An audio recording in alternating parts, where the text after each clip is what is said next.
Hi, I'm Danger Dan Jers, the host and GM of the D&D Real Play podcast, D&D Dark. Join us on Wednesdays for an absurd, over-the-top comedy horror adventure, starring some of history's most infamous monsters. I'm Ben Magnet. I play Mary Frankenstein, our barbarian. I am Daniel Cruz. I am playing Imhotep the Mummy, our cleric. I'm Jordan, and I play Larry Talbot, a lycanthropic warlock. I am Grayson, playing Jet Griffin, the Invisible Man, the party's rogue. I am Aaron. I play the Phantom of the Opera, our bard. For more information, go to dndarkpodcast.com and listen to us anywhere you find podcasts.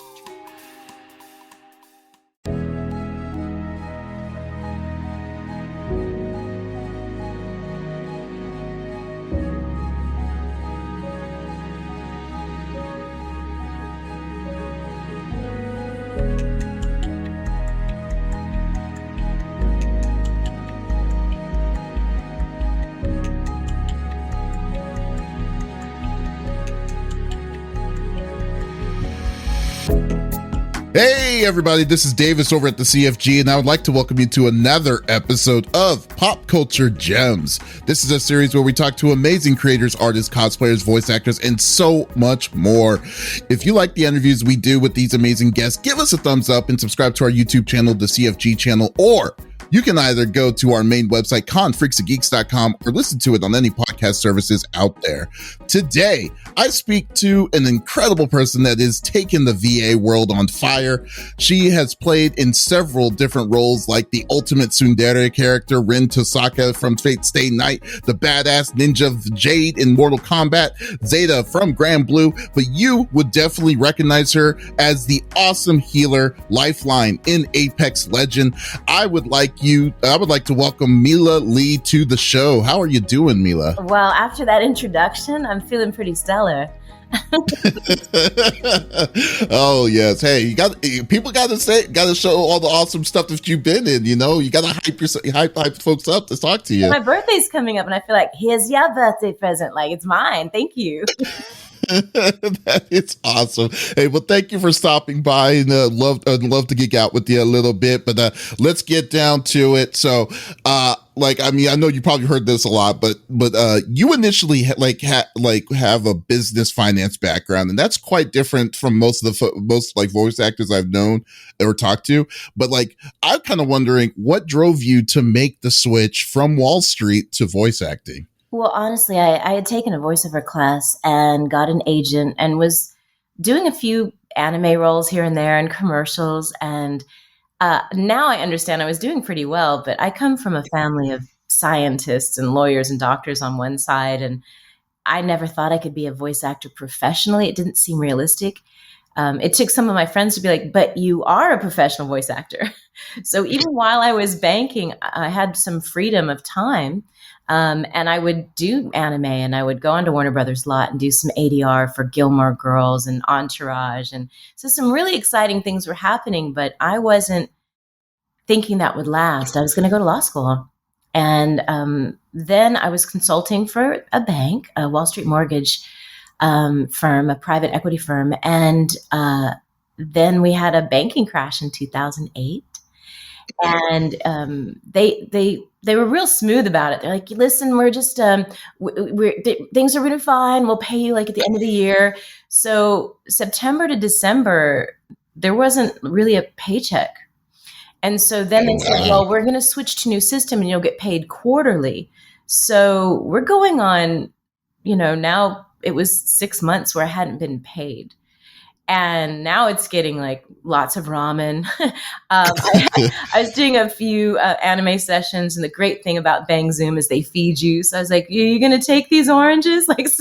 Things are getting skinny. And then on a Friday, they were shredding the desk to the left and the right of me. What? Yeah, it flashed my drive to, in case the SEC had any questions, and I realized it was basically oh my God.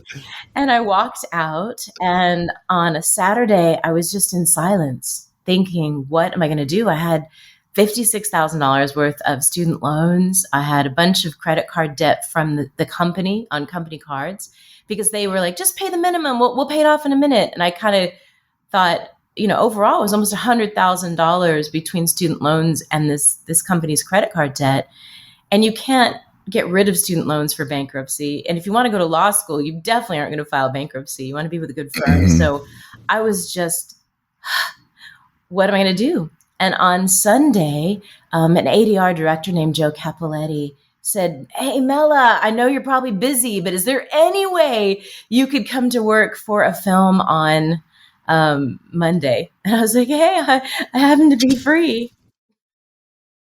Wait a minute, though. Wait a minute. So basically, you're telling me that, like, well, so you were doing voice acting a little bit on the side, but you weren't taking it like to the full, like, you weren't being like a full-time voice actor. You didn't really consider it to be a full-time job while you were doing your main financial job, correct? Voice actor. I was my own Uh-oh. glass ceiling. I decided it wasn't possible. So it's a lot of times, if one person says that's not possible, you go, "Oh, okay." And you don't really check the math. It would have been possible. And clearly when I lost my job on Wall Street, within 24 hours, I had the availability to do what we call ADR, which is post-production work. I ended up working on a really bad pilot that didn't get picked up. And ironically, Wall Street Money Never Sleeps with Oliver Stone. Pirates of the Caribbean that year on Stranger Tides. wow. I got to voice some mermaids. It was really just a blessing. And I think the most incredible things that have ever happened to me in my life came out of the darkest times.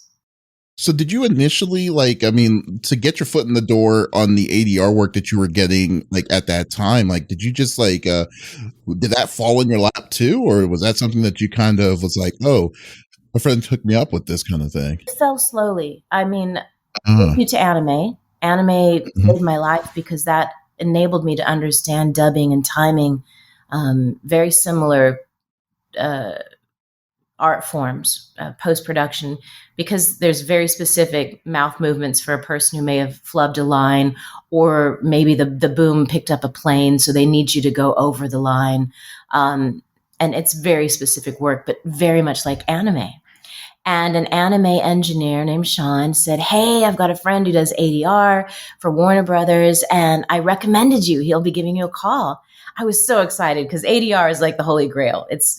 You can only get it really from someone recommending you. And so 18 months later, a phone call came in. I think it was 2006 or something.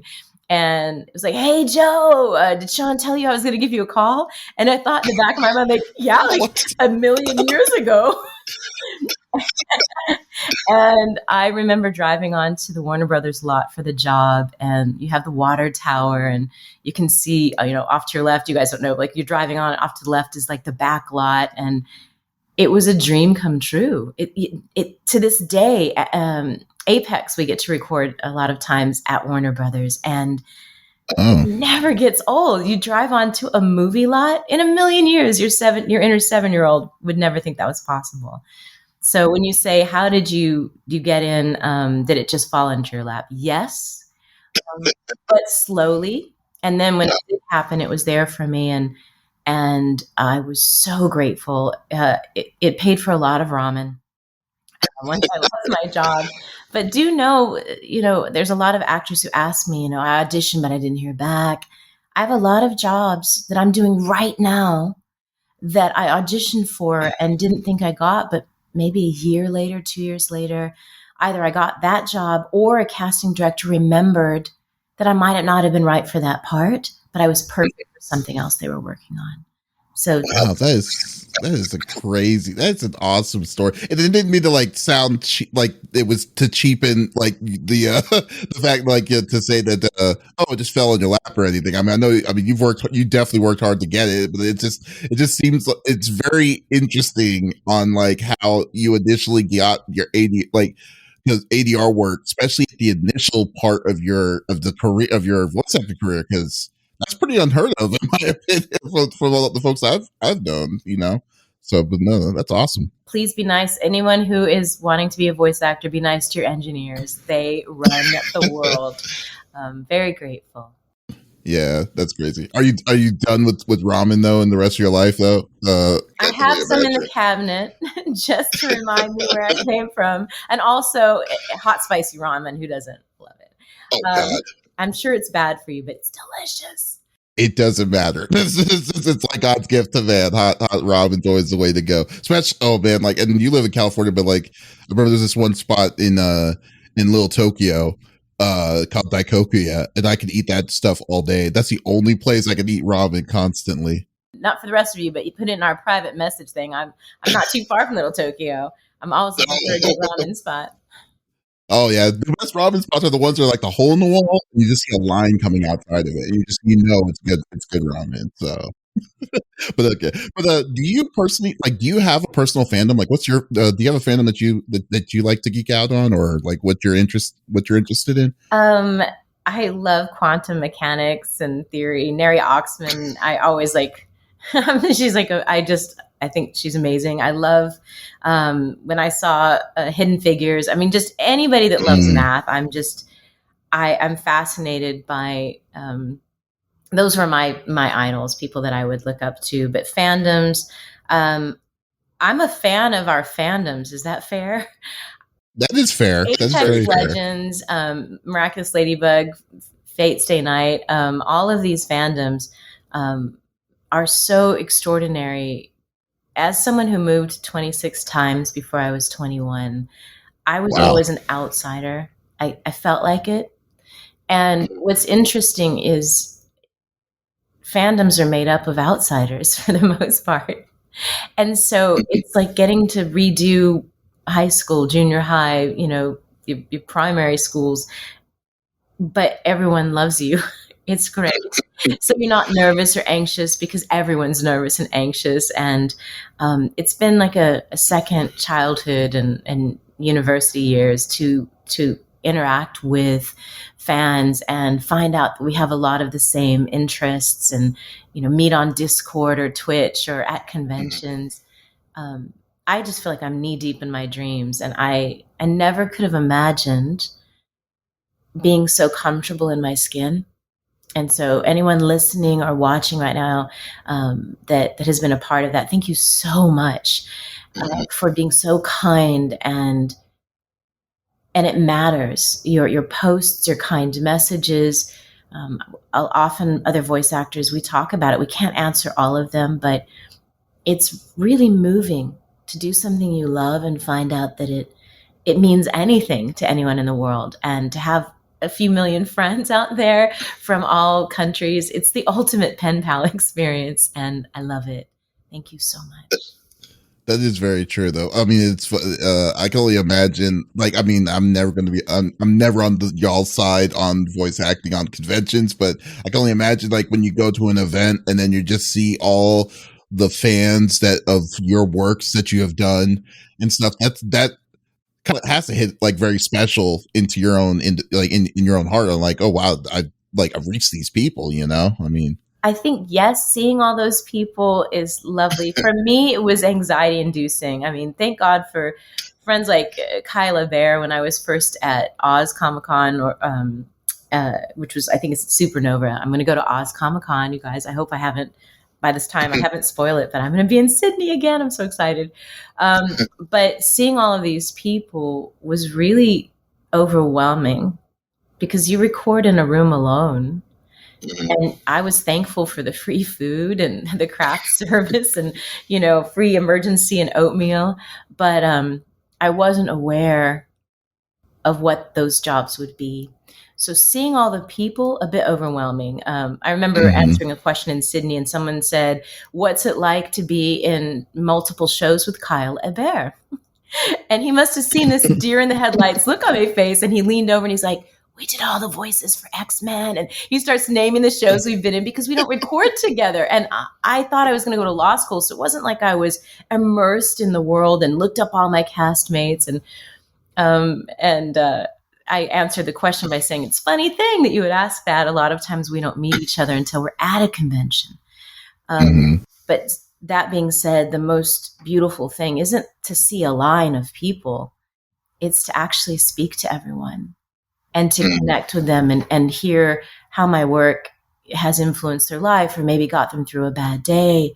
And just those connections, those stories. Oh, I like math too, or I heard this interview and I love these things too.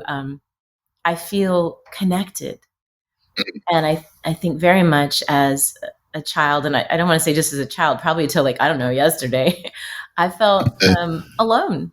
I don't know if anyone out here, again, if you're listening, who struggled with depression or anxiety or feeling inferior. I used to get so nervous, going out into the world because I thought I wasn't enough. And I've worked on that, and I feel perfectly drawn for what God has for me. But do know that anyone that can hear my voice right now, you are perfectly drawn for your purpose. And take a deep breath. Take one breath at a time if you have to, but imagine the world is conspiring in your favor. Oh man, that is very good. Very, very good advice there. I love it. I mean, you have done like many like facets of work in voice acting itself. So like, I mean, you've done audiobook narrating, ADR work, as you mentioned, cartoon, anime, and video games. Just wondering though, like, is there a kind of voiceover work that you like more than others? No. I mean, if I had to choose, I think animation and now interactive games, because not only can we record remotely, but sometimes we get to put on these really cool scuba suits with like flashy balls all over them. And you don't have to worry about where the mic is because it's hooked to you. You don't have to worry about where the camera is because they're everywhere. And so they put you in what we call the volume, and you just get to play. And it's the best. I have never heard of that. Like, wait, like, is it mocap? Mocap is the best. It's, there's a little bit of set sometimes. They kind of tell you where things are, but it's basically recess. You get, it's like 1, 2, 3, let's go. And we get to play and we get to, pew, pew. And it's literally like being a kid. And, just getting to exist in this beautiful imaginary world. So you get to work with other people in that childlike sense of wonder and imagination and possibility. And, not that I worry about it, but you are embodying a character, but you don't have to suck your stomach in. It's not like that. They can do anything. It's just the essence of who you are and who you're playing against someone else. And it takes you back to that perfect place at 7 or 8 when anything was possible. That is so crazy to even think. I didn't even really think about that. I didn't know that like y'all went that into roles. Yeah, and like what? For me, I don't do stunts, and there are motion capture specialists that do those things. But from an acting standpoint, that part of interactive gaming and when they do the face capture and the motion capture, it's cool toys, dude. It's like mech on you, and then you go to work. And I love animation because I love animators and illustrators. We all have our gifts. I'll tell you that drawing isn't. I struggle with stick figures. So when we get auditions, sometimes they'll have an artist render to inspire the voice, and it is that you see it, and there's this almost spirit that comes out of the colors and the arc and the beauty of what they've created, even in a demo phase. So then when you're acting and exploring, when we go to premieres or see the first episodes, we're just in as much in awe as the fans to see these illustrators and animators and what they've done to create this world around our imaginations.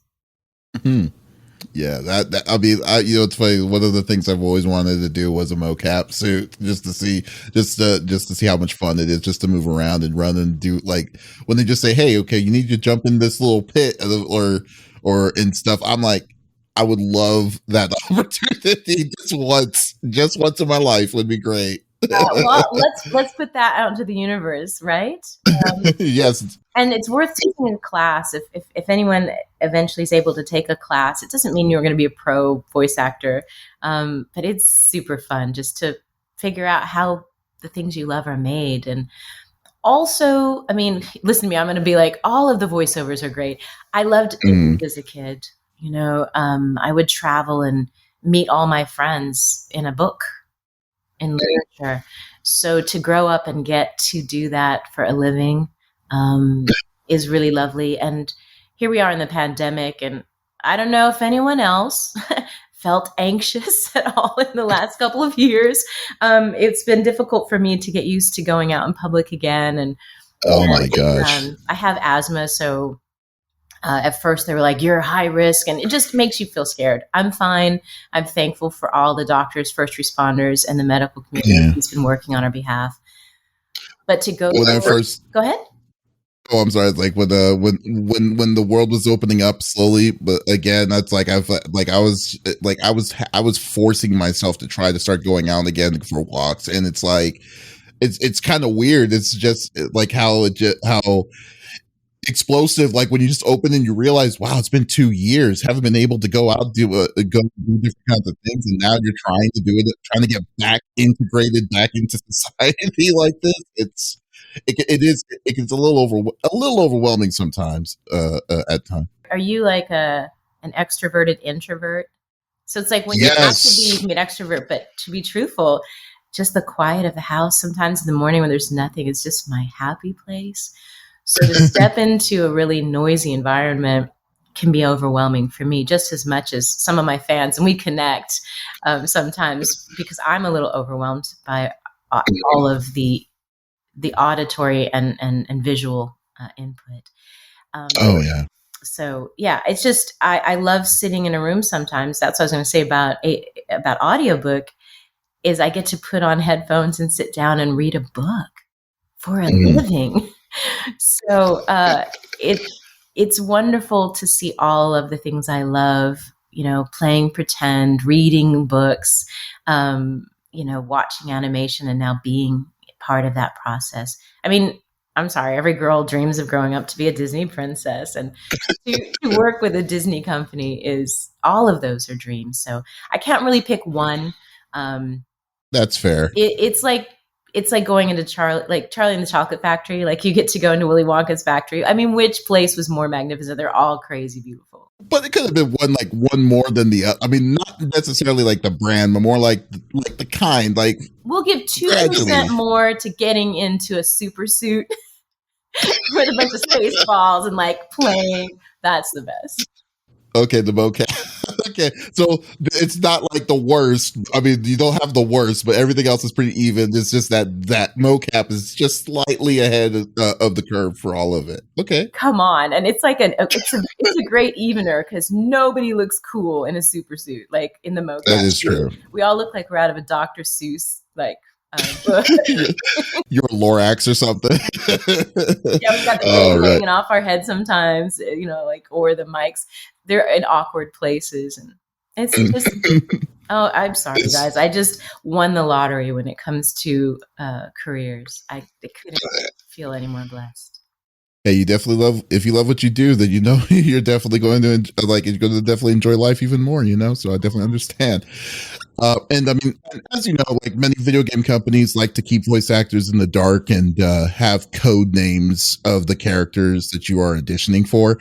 I was like, there has to have been a time. Like, was there a time when you were surprised or excited that you would play a character when they kept you in the dark? Yes. I auditioned for Guard A. I knew it was for a Warner Brothers game, and I didn't have a vision board, but I thought I would love to be a lead in a AAA game. And I actually said I'd like to be a lead in 3 AAA games. Oh, wow. Which was like ridiculous, but I was like, that's what I want. And I would visualize it every day, and I would thank God for everything else. But I'd be like, and by the way, I know you're like trying to create world peace and run the world, but if you could get me in a video game, that'd be great. So when I got the breakdown for guard A, I thought, this is great. I'll be guard A, and then they'll know I can do it, and someday maybe. And so a few weeks later, my agent called and said, you booked guard A for that Warner Brother game. And I thought that was great. And then they sent over a bunch of paperwork because you have to sign NDAs. And so I signed the NDA for guard A. And then right before I was going to go on the lot, they sent me a script. And in very big letters, it said Jade. And I thought, ooh, code name Jade.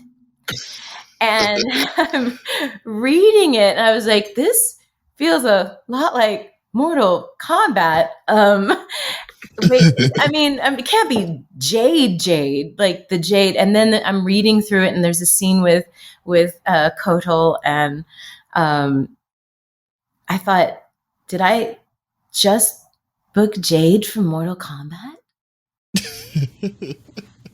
Oh wow! You're telling me that you went that's guard A. You assumed you're guard A, then you get a script, and you realize that. Oh wow! That is a pretty big surprise. That's a very big surprise. That's awesome. when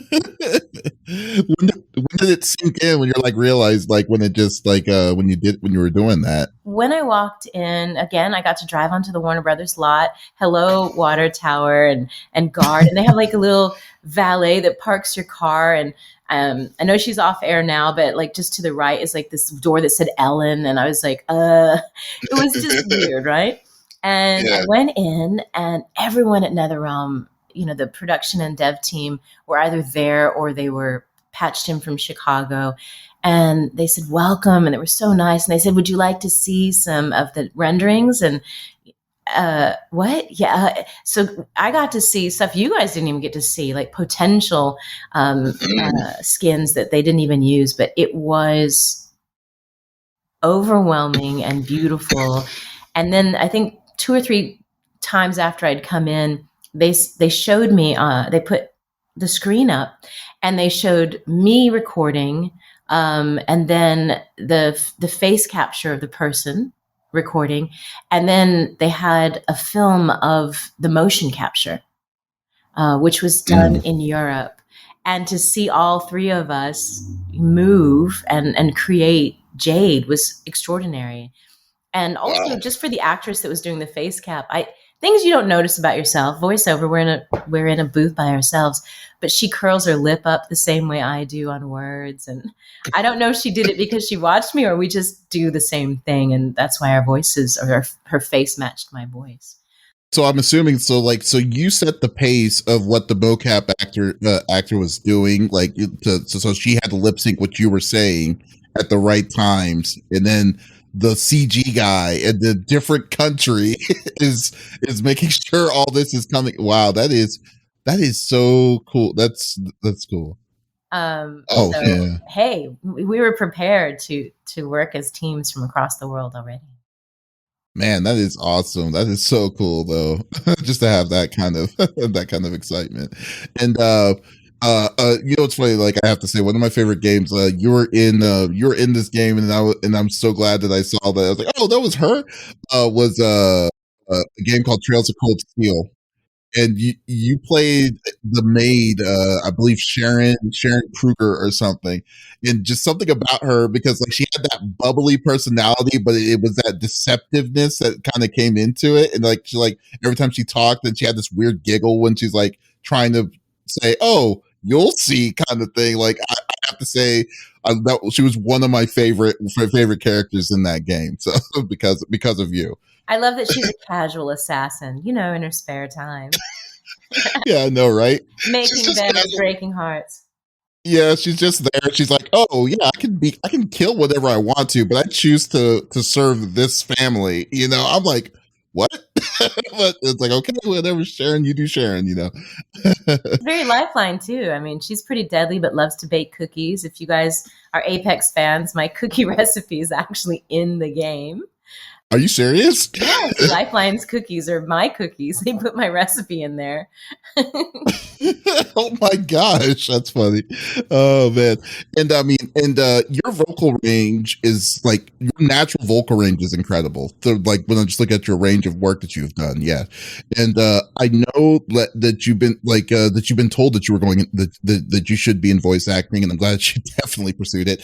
But was your vocal range something that you always naturally had, or did you get it by, professionally trained, just throughout the process of like uh training the way you have? I did not train for the most part to be a voice actor. I did take a Mhm. class with a place called TVI where they had like a sample every weekend. You would learn about. At the time I started, they didn't have interactive gaming. Really wasn't viable. So there was 3 weekends: audiobook, animation, and commercials. And then the 4th weekend was an agent's night. And you think, oh, I'll get discovered. I mean, of course you're not going to get discovered, but I was. So thank you, TVI, for that start.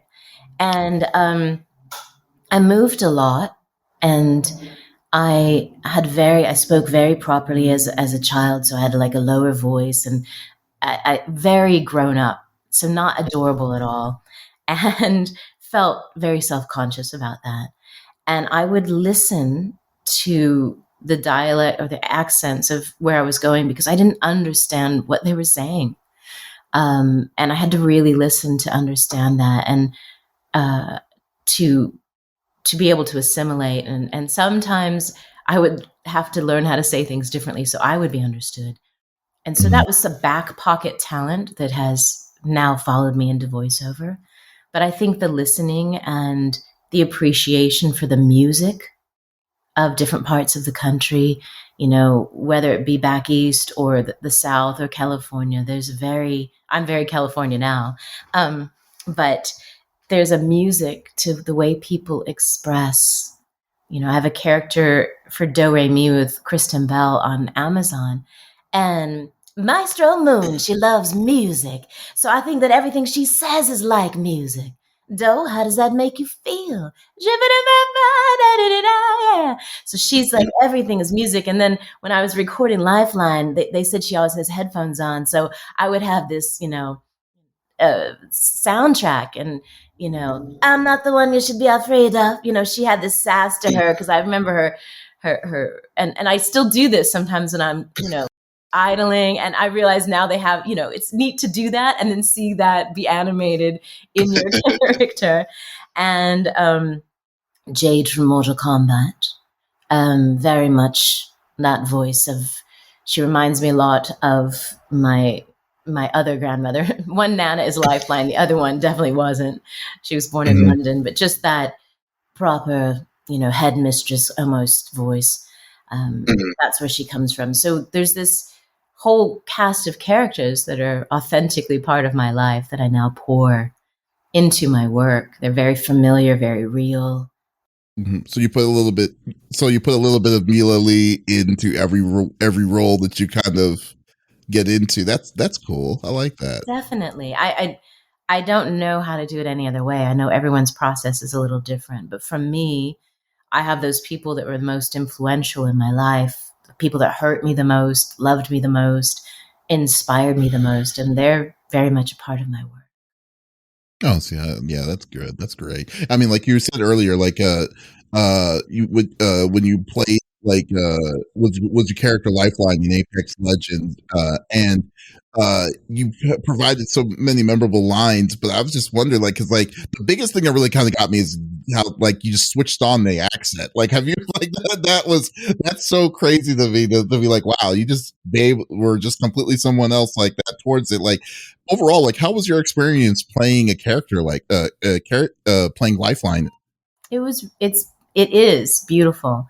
The dev team was really respectful, and they wanted to pull from a few cultures. They wanted to give a nod to a multicultural background, and obviously it's 700 years in the future in the Titanfall universe. But I loved that they pulled mostly from Trinidad, and I love all my Caribbean folks. my West peeps.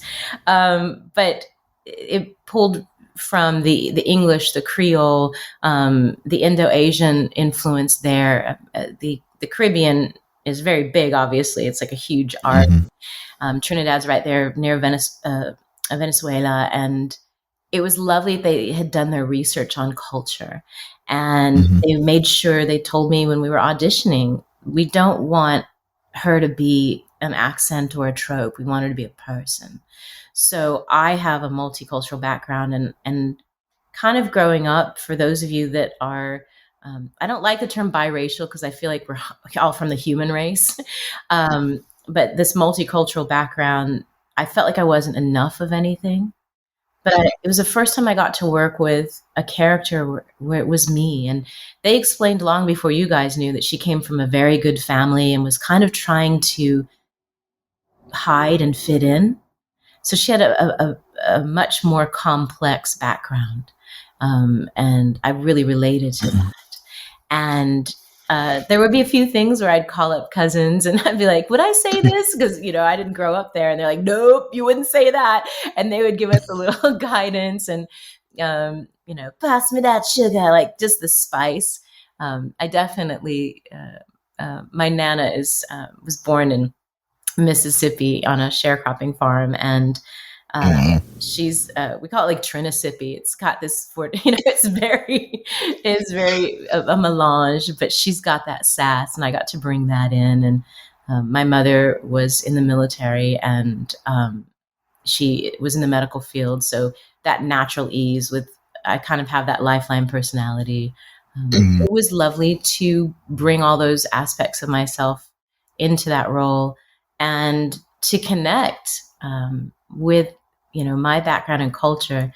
When you live in America, or as Americans, sometimes, we have backgrounds we're not connected to. And now I have, thousands of friends all over the world, and I get to learn more about my heritage. And being a multicultural and biracial woman, to have that be represented in a game was, I don't want to get emotional, but I will. It was really beautiful. Gaming, interactive games and diversity, I think they've been vital in redefining possibilities of who we would think is on our team.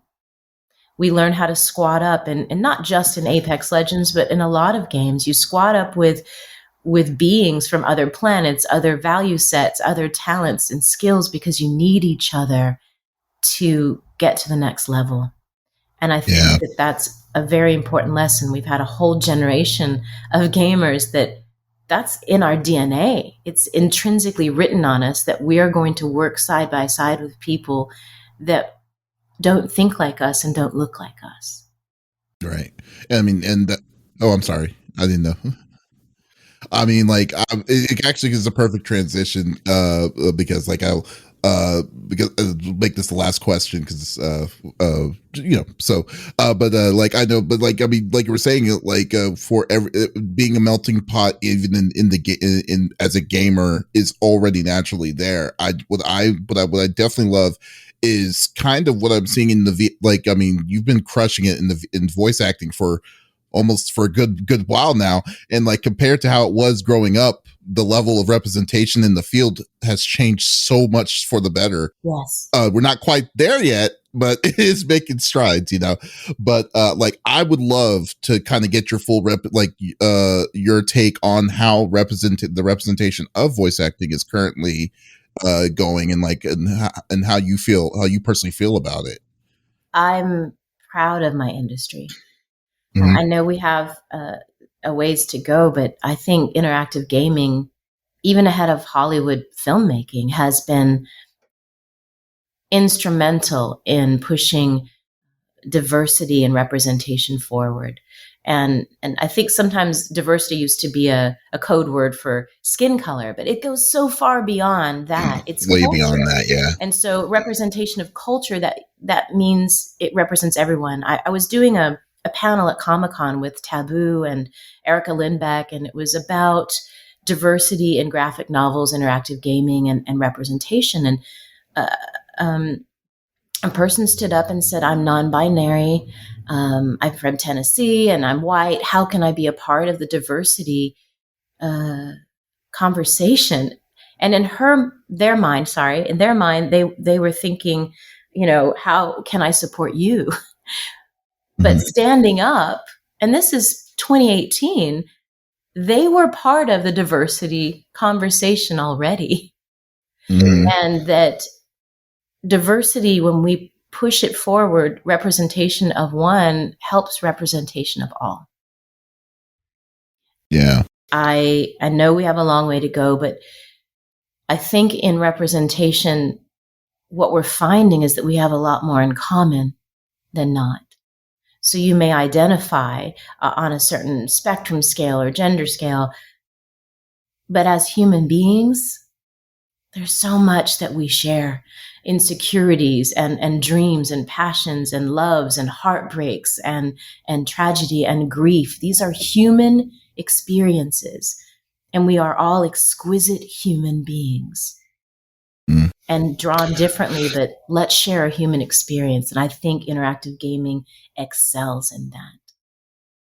I mean, I cannot agree with you anymore. Actually, you said it way more eloquently than I ever could. So I would definitely agree with that. And I mean, and then I'm definitely loving that the voice acting is definitely going to a great direction into it. And like you said, like I said, it's not there yet. I mean, as well, it's always has space for improvement, but I love that there's visual change as opposed to what it was, creators.